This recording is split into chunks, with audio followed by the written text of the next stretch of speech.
Coming up on Rebel Report, an inside look into how UNLV football is gearing up for the season with their spring training, and an exclusive sit-down interview with Lady Rebels coach Lindy LaRocque on the new Mountain West. And how the Golden Knights came out on top 3-2 in their series against the Utah Mammoth.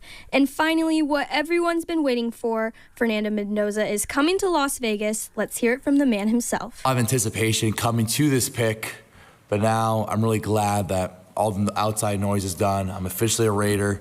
I'm excited to be humble and hungry and get to work.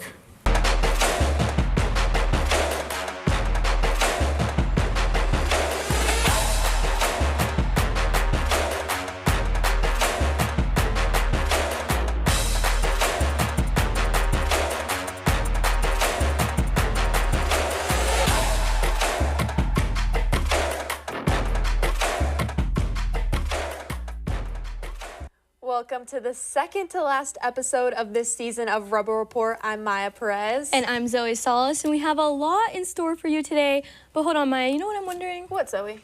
What's going on with the football team? Well, I can tell you exactly what's going on with the football team. The UNLV Rebels football team just wrapped up their final spring football game, giving fans a quick look at how the team is shaping up for the season.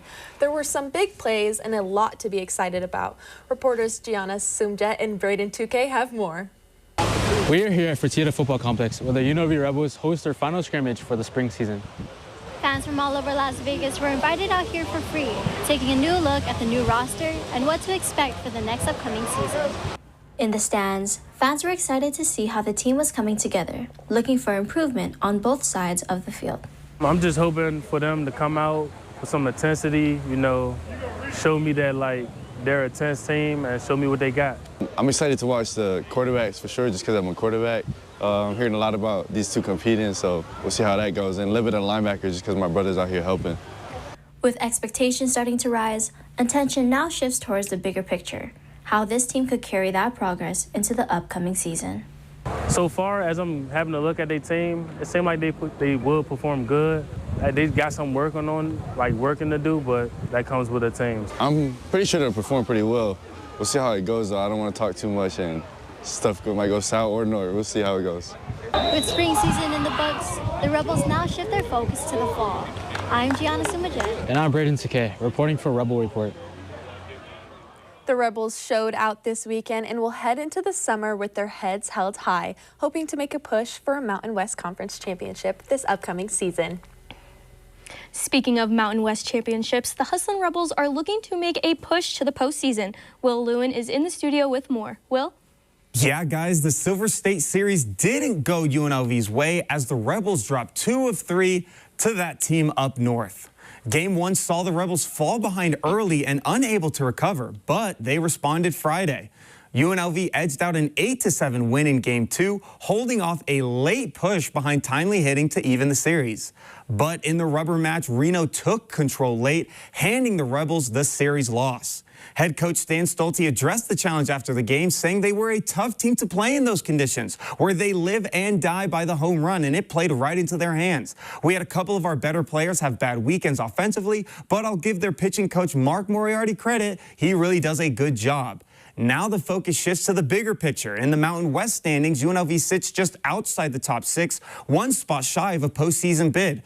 The Rebels did have an opportunity in non-conference play against the Utah Tech Trailblazers and now turn their attention to a weekend series with the Milwaukee Panthers. With time running out, every game matters as UNLV looks to play its way back into the postseason. Guys? Thanks, Will. And be sure to catch first pitch against Milwaukee tomorrow at 6 p.m. at Earl E. Wilson Stadium. We are not stepping off the field just yet as UNLV softball finished up their series against Grand Canyon University. The team was not able to keep their hot streak alive as they could not catch the win in 2 of the 3 games against GCU. To start the series, UNLV softball won their 8th game in a row as they defeated GCU 4-3 in extra innings. UNLV's own Kiana Chavez took the team over the fence with her game-winning home run in the 9th inning. However, the Rebels could not keep the momentum going for the rest of the series as the Lobos took over the next 2 games. GCU came back from the loss to take the second game 10-0, with the Lobos' 3 home runs from Trinity Martin, Ellie Pond, and Tinley Lucas in the final game of the series. UNLV could not make their late game comeback happen. GCU scored all 4 of their runs in the 5th inning, keeping the lead cleanly until the 7th, where UNLV scored their only 2 runs. Catch UNLV back at home this weekend as they take on the Reno Wolfpack. The first game is in the evening at 6 p.m. and the next 2 games both Friday and Saturday afternoon. The dust has settled and the transfer portal has officially closed. UNLV has gained and lost some to the portal, and this week we have Darren live in studio to give an outlook on the Runnin' Rebels roster for the 26 to 27 season. Thanks for having me. The Rebs lost numerous players to the portal, including Dre Lawhorn, Emmanuel Stephen, Howard Fleming Jr., Nas Cunningham, and Jacob Bannerby. Not all is bad, though, as they have kept freshman forward Tyron Jones, who attained Mountain West All-Team Defensive Honors last season, and sophomore guard Isaac Williamson. In addition to the players they retained, they have gained 3 new transfers. Cam Miles, a freshman guard from Florida State, Terrence Ford Jr., a sophomore guard from Tulsa, and MJ Thomas, a sophomore forward for New Orleans. Overall, the team came out of the portal with multiple guards to take over for Longhorn and Fleming, but they need to fill out the forward spots so opposing teams can be kept out of the paint. Honest opinion, Maya, Zoe, after all this, how you two feeling about the Runnin' Rebs next season? Are they running to success, or do they need more of a starting count? I mean, Maya, I think our Rebs are going to run to success. I don't know. How about you? Absolutely, Zoe. I think they're actually going to put the run in Runnin' Rebels. Oh, I like that. Well, that's not all, because later we have an exclusive interview with Lindy LaRock. Stay tuned after this break. Mother Earth. She cares and nurtures us with food, water, nature, and the sun. But recently, she's been under attack. Global warming is no longer a distant threat. It's here. Rising temperatures, extreme weather, melting ice caps. These are all signs of a planet in distress. But it's not too late. Every small change can help. Reduce, reuse, and recycle. Choose clean energy. Plant trees. Together, we can protect our Earth. Act now before it's too late. Our planet, our responsibility. Drunk driving is more than just a fine. It's lives lost, someone's family member gone, and futures ruined. One choice can lead to a lifetime of regret. Are you willing to pay that price and ruin someone's life? If you drink, find a safe way home. Look out for others, because no amount of fun is worth losing a life.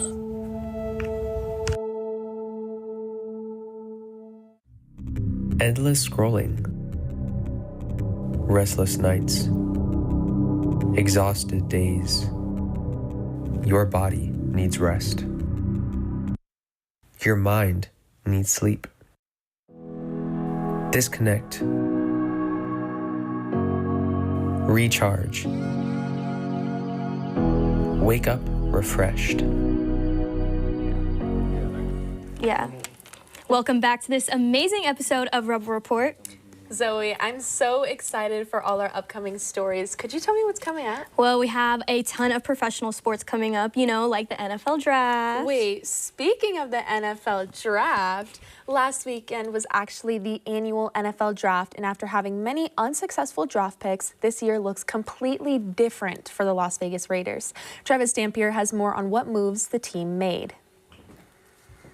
The Raiders just had their best draft in the recent memory. Obviously, the first overall pick was Fernando Mendoza, but unless you lived under a rock, we knew that already.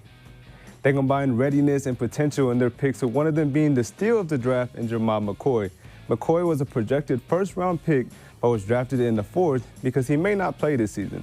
The team also grabbed running back Mike Washington Jr., who will be the Robin to the Raiders' Batman, Ashton Jeanty.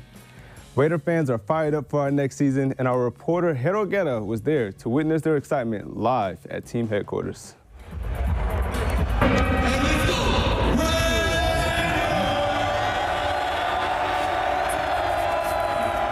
That is a moment the fans were so desperately waiting to hear, as Fernando Mendoza began his tenure in Las Vegas with the support of Raider Nation. I think he's going to bring leadership, you feel me? Because a quarterback has to be the number one leader on the field, and he's a confident quarterback, so that's what we need, an arm and a leader, and I think we got that on that number 1 draft pick. Fernando's first interaction with Raider Nation was a memorable one, as the fans packed the training facility for over 4 hours just to get a glimpse of their franchise quarterback. And with the tremendous support behind Mendoza, number 15 jersey started flying off the shelves. So you copped the jersey already, man? You want to show it off? We gotta show it off, bro. We got the Mendoza jersey out here. I bought in. We bought in. I think that's going to be a bestseller this season. Bestseller for sure. Amongst all the excitement, a former Raider is stoked to see Fernando suit up in the silver and black. He wants it. He wants to win. He loves football. He's got his head on his shoulders, and he's a good guy. Like, he's not going to be a trouble guy. He's great. He's a franchise quarterback, man. It's great.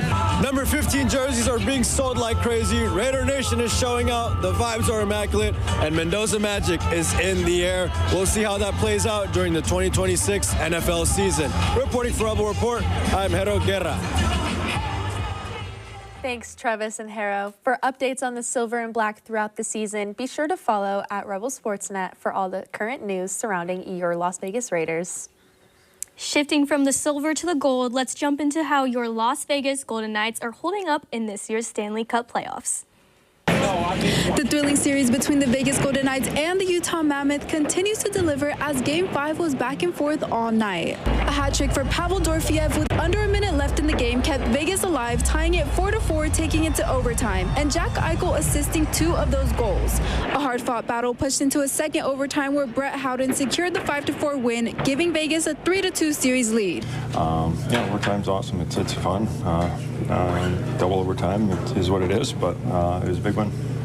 You could feel the intensity from both sides, but in the end, Vegas found a way to take control. With a chance to close out the series in Game 6 tomorrow at Utah, fans are already looking ahead to what's next.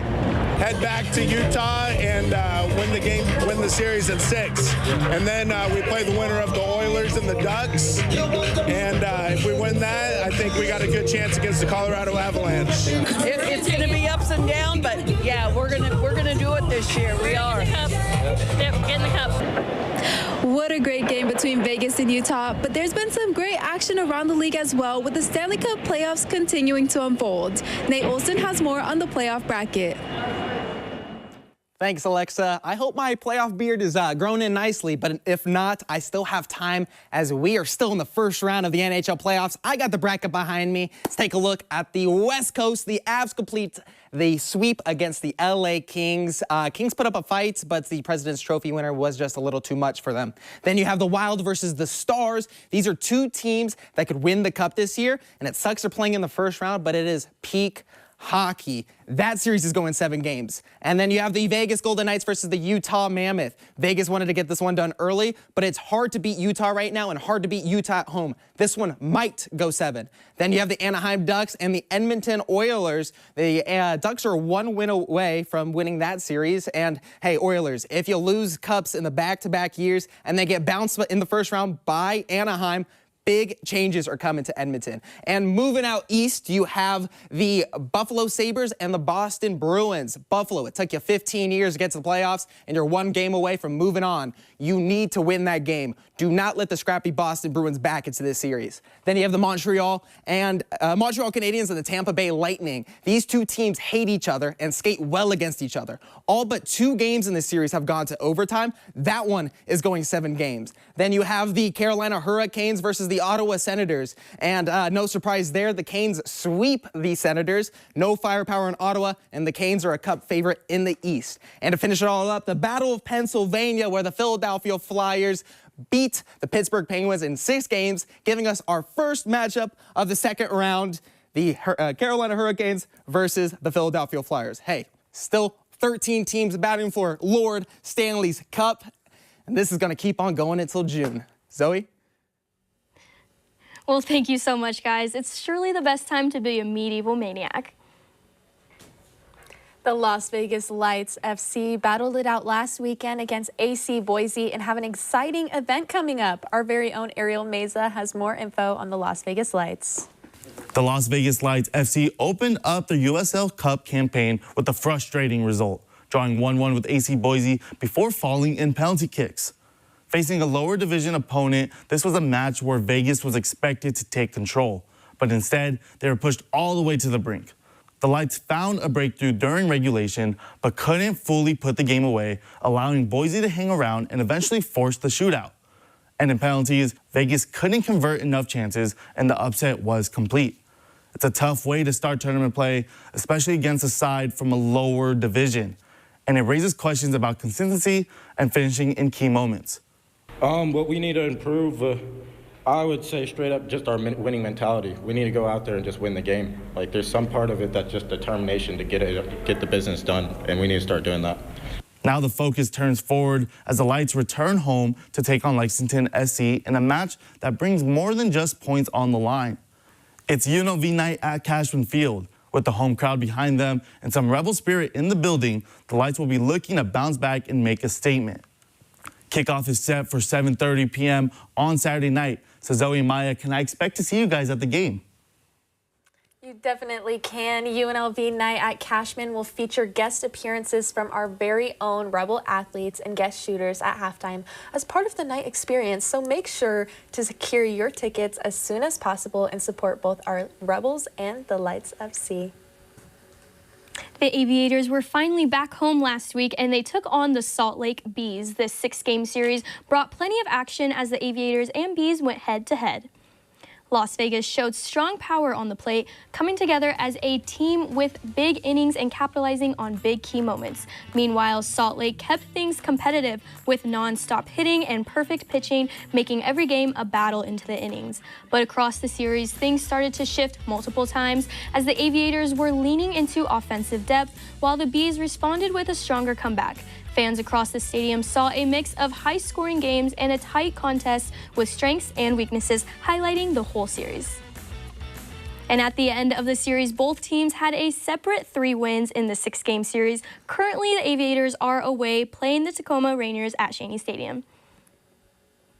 Don't go anywhere because we have a very exclusive interview up next. Yes, we have Lindy LaRock in studio for a sit-down interview with our very own Whitaker Lummis. Stay tuned. Every day, about 37 people in the U.S. die in drunk driving incidences. That's one person every 39 minutes. Whenever you do drink, you need to take a step back and think. You can ruin your life or someone else's life. Is it really worth it? There are more negative outcomes than positive. Don't drink and drive. The world is predicted to generate at least 220 million tons of plastic waste in the year of 2024. 70 million tons are predicted to end up in our environment.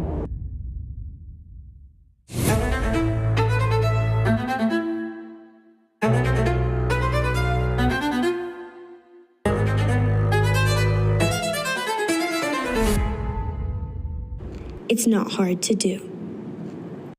Recycle. In today's world, getting to know your neighbors isn't just about being friendly, it's about keeping your community safe. Building strong connections with those around you creates an extra layer of security. Neighbors who know each other can help prevent intruders by noticing when something seems off. And when natural disasters strike or emergencies arise, those same connections can make all the difference. Getting to know your neighbors isn't just about community, it's about safety and support. Take some time today to get to know your neighbors. You never know when you might need each other. And we're back. But we won't hold you for too long as we have the one and only Lindy LaRock up next. That's right. Whitaker Lummis sat down with UNLV women's basketball head coach to talk about the offseason and what's on the horizon. I'm excited to, be in the Mountain West, and we want to win. Coming back to our championship culture, I think that's what we even look for in recruiting at the high school level. 3 of our, 6 players won state high school championships. Hey guys, we have women's basketball head coach Lindy LaRock in studio for today. Lindy, how are you doing today? I'm good. Thanks for having me. As a Vegas native, I think Vegas is a unique place to play women's basketball. And I'm just wondering your thoughts. What makes this place so unique? Well, I think, Las Vegas, we love winners. I think it's becoming the sports capital of the country, of the world, even. Obviously, from a women's basketball standpoint, we've got the Aces here, which has already created, a huge women's basketball fan base. And then they've won championships. We've won championships. Vegas loves winners. I think there's just a great platform for women here in Las Vegas, which, maybe isn't what you think of right away, but once you get here, I think you can feel it.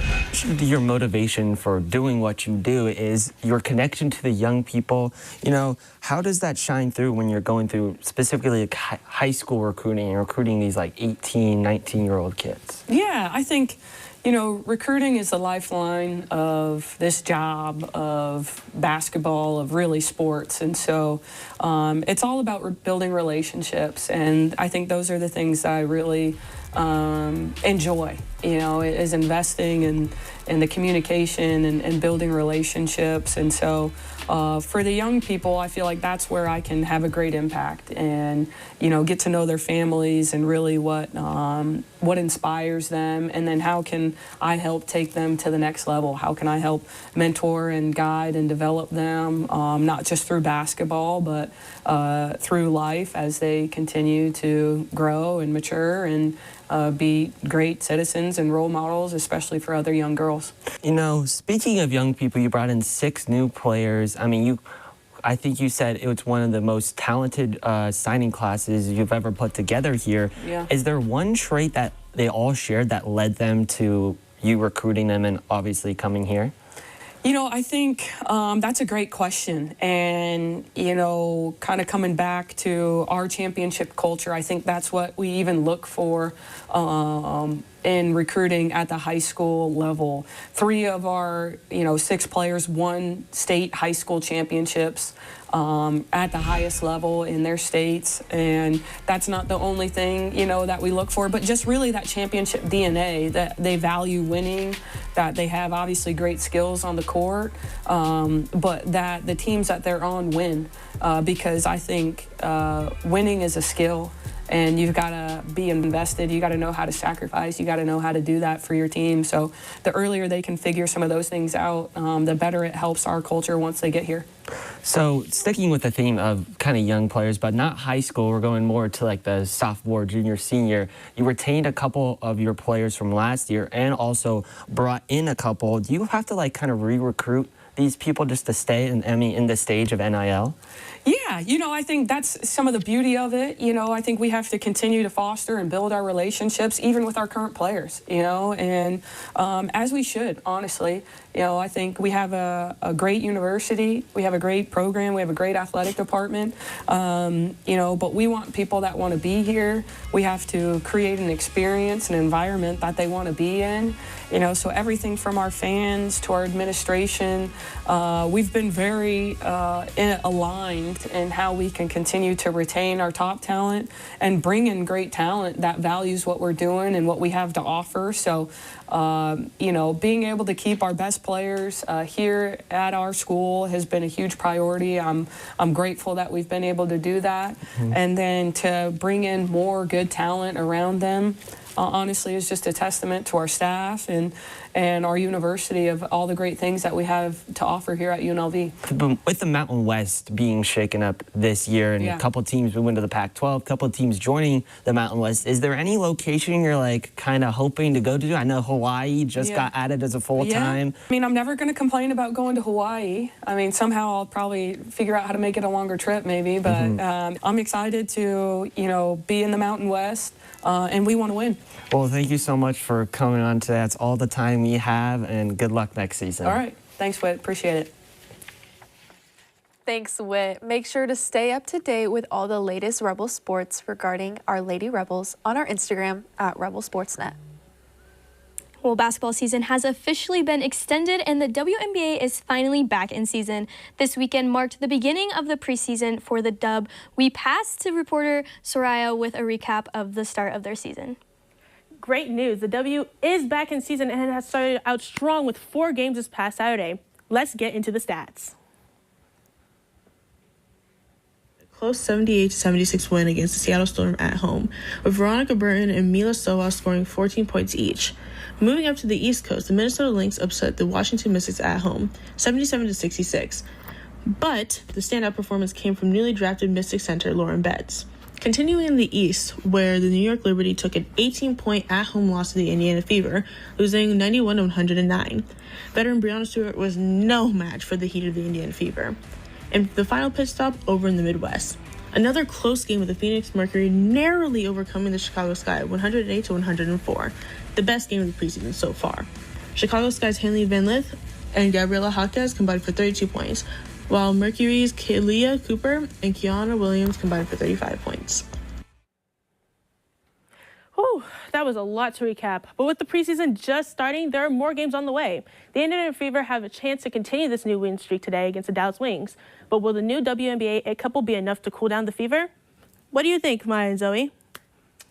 I have to go with the Fever with lights out Sophie Cunningham and Caitlin Clark. Yeah, well, sorry, Maya. I'm just going to have to go with the Wings because that chemistry between Ozzy and Paige, you know? However, it's not as good as ours. But anyways, don't go anywhere as we head into the final stretch of Maya and I's final show. Stay tuned. Drunk driving is more than just a fine. It's lives lost, someone's family member gone, and futures ruined. One choice can lead to a lifetime of regret.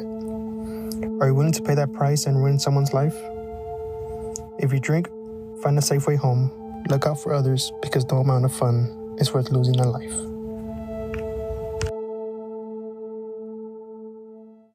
In today's world, getting to know your neighbors isn't just about being friendly, it's about keeping your community safe. Building strong connections with those around you creates an extra layer of security. Neighbors who know each other can help prevent intruders by noticing when something seems off. And when natural disasters strike or emergencies arise, those same connections can make all the difference. Getting to know your neighbors isn't just about community, it's about safety and support. Take some time today to get to know your neighbors. You never know when you might need each other.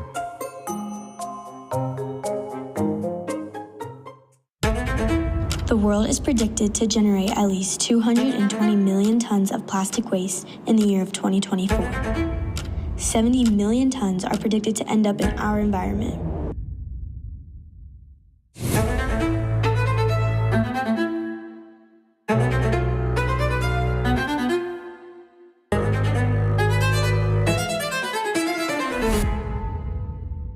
It's not hard to do. Recycle.